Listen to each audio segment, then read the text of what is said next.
வணக்கம். இன்றைய வானிலை தகவல். மேற்கு திசையின் காற்றின் வேகம் மாறுபாடு காரணமாக தமிழ்நாடு, புதுவை மற்றும் காரைக்கால் பகுதிகளில் ஒரு சில இடங்களில் இடி மின்னலுடன் கூடிய லேசான முதல் மிதமான மழை பெய்யக்கூடும். கனமழை பெய்யக்கூடிய மாவட்டங்கள் விழுப்புரம், கடலூர், கள்ளக்குறிச்சி, தஞ்சாவூர், திருவாரூர், நாகப்பட்டினம், மயிலாடுதுறை, பெரம்பலூர், அரியலூர், திருச்சிராப்பள்ளி, புதுக்கோட்டை, தென்காசி, திருநெல்வேலி, கன்னியாகுமரி மாவட்டங்கள் மற்றும் புதுச்சேரி, காரைக்கால் பகுதிகளில் ஓரிரு இடங்களில் கனமழை பெய்ய வாய்ப்புள்ளது.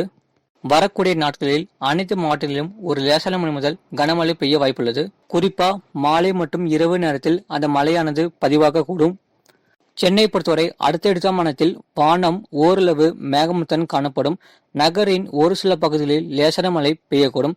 கடந்த மாதத்தில் பதிவான மழையளவு தஞ்சாவூர் மாவட்டம் 4 சென்டிமீட்டர் பதிவிற்கு, நாகப்பட்டினம் மாவட்டம் 3 சென்டிமீட்டர் பதிவிற்கு, கடலூர், பெரம்பலூர், அரியலூர் மாவட்டத்தில் தலா 1 சென்டிமீட்டர் பதிவிற்கு. இது போன்ற செய்திகளை உடனுக்குடன் அறிந்து கொள்ள மறக்காமல் நம்ம சேனலை சப்ஸ்கிரைப் செய்யுங்கள், மற்றவர்களுக்கு ஷேர் செய்யுங்கள்.